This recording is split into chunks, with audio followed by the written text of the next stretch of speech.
Guys रुकिए रुकिए रुकिए, सबसे पहले तो क्वेश्चन देख के ही जाइए, क्योंकि ये आपके बच्चों के लिए बहुत इंपॉर्टेंट है।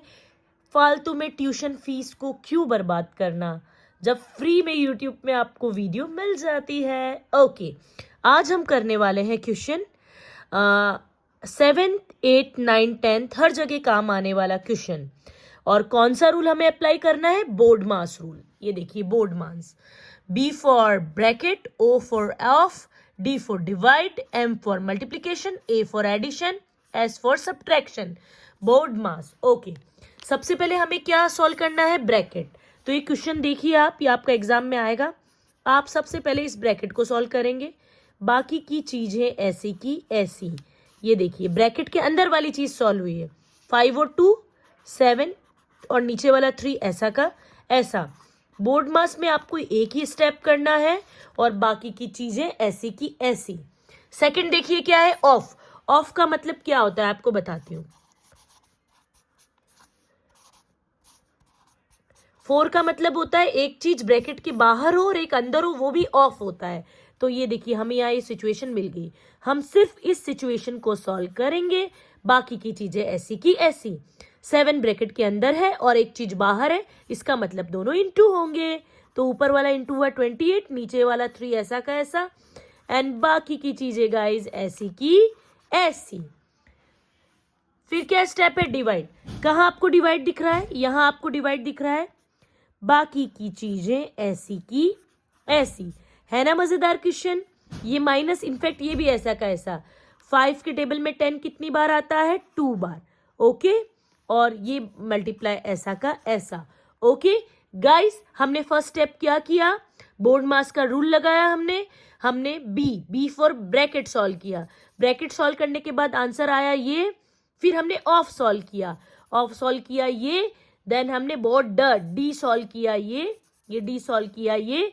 अब हम सॉल्व करने वाले हैं एडिशन, है ना? एडिशन का साइन सॉल्व करने वाले हैं। तो सॉरी, मल्टीप्लीकेशन। डी के बाद क्या है? मल्टीप्लीकेशन। आपको मल्टीप्लीकेशन कहाँ दिख रहा है? यहाँ। तो ये हमने सॉल्व किया मल्टीप्लीकेशन। जब हम मल्टीप्लीकेशन सॉल्व कर रहे हैं तो बाकी की चीजें ऐसी की ऐसी। अब 4 के नीचे ये सब के नीचे तो कुछ ना कुछ है, 4 के नीचे कुछ नहीं तो हमको दया आ गया, हमने इसके नीचे 1 लिख दिया। जिस नंबर के नीचे कुछ नहीं होता है तो आप क्या लिख सकते हैं? 1 लिख सकते हैं। अब हमारी सिचुएशन आ गई ऐसी गाइज। अब आप क्या करेंगे? ये सिचुएशन में आप लेते हैं एलसीएम। एलसीएम लेने के लिए क्या बनाना पड़ता है? बेसमेंट। अब इजी, ये 2 की फैमिली, 3 की फैमिली, 1 की फैमिली, ऐसा कौन सा नंबर है जो तीनों की फैमिली में आता है? 6। ये देखिए, 2 की फैमिली में आया 6, 3 की फैमिली में आया 6 और 1 की फैमिली में आया 6। तो मैंने बेसमेंट पे 6 को ले आई। अब ये ऊपर वाले फ्लोर में पापा रहते हैं, नीचे वाले फ्लोर में बेटा रहता है। बेटे की शादी, उसकी अपनी फैमिली हुई, जैसे 2 की फैमिली, 3 की फैमिली, 1 की फैमिली। ये तीनों बात कर रहे थे, तीनों की फैमिली में एक सेम फेस वाला मेंबर था, तो इन्होंने उसको बेसमेंट में बंद कर दिया। अब 2 को दया आती, वो 6 को जाके कहता है 6 तू मेरा रिलेटिव है, तो मैं तेरे साथ ऐसा नहीं कर सकता, तू ऊपर आ जा।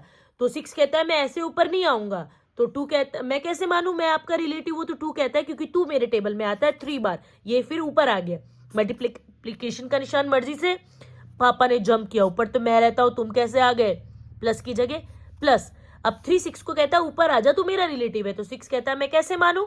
तो ये 3 कहता है क्योंकि तू मेरे टेबल में आता है 2 बार। इंटू मर्जी से, और 28 पापा ने जंप किया, माइनस की जगह माइनस। 1 के टेबल में 6 कितनी बार आता है? 6 बार। पापा ने जंप किया 4।